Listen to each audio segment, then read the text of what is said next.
સુરત જિલ્લા ખરીદ વેચાણ સંઘનું વાર્ષિક 100 કરોડનું ટર્નઓવર છે। હાલમાં જ ખરીદ વેચાણ સંઘની સામાન્ય ચૂંટણી યોજાઈ હતી, જેમાં 19 બેઠક પૈકી 17 બેઠક પર ભાજપ સમર્થિત અને 2 બેઠક પર કોંગ્રેસના ઉમેદવારો બિનહરીફ થયા હતા। તમામ ઉમેદવારો બિનહરીફ થતા પ્રથમ 2.5 વર્ષ માટે પ્રમુખ અને ઉપપ્રમુખ ચૂંટવા માટે ચૂંટણી થઈ હતી। ભાજપના 17 ઉમેદવારો બિનહરીફ થયા હોવાથી ભાજપે પ્રમુખ ઉપપ્રમુખ માટે મેન્ડેટ આપ્યા હતા, જેમાં ભાજપના રમણ અંબલાલ સામે ભાજપના જ કનુભાઈ ખુશાલભાઈ પટેલે ઉમેદવારી કરી હતી, જેને પગલે મતદાન થતા રમણ પટેલે 14 મત મળ્યા અને કનુભાઈ પટેલે 6 મત મળ્યા હતા। આ સાથે જ રમણ અંબલાલને વિજેતા જાહેર કર્યા હતા। ભાજપ મેન્ડેટ પર પ્રમુખ ઉપપ્રમુખની વરણી થતા સહકારી સંદીપ દેસાઈએ શુભકામના પાઠવી।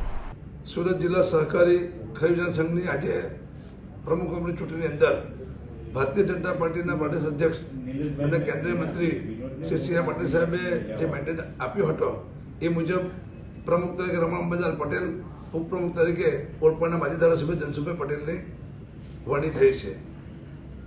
ભાજપ મેન્ડેટ પ્રથા જે છે એને અનુસરીને આજે જે મતદાન થયું એમાં 14 મત ભાજપના ઉમેદવારને મળ્યા હતા અને 6 મત સામે પક્ષ ગયા હતા અને ભાજપના બંને ઉમેદવારનો ભવ્ય વિજય થયો હતો।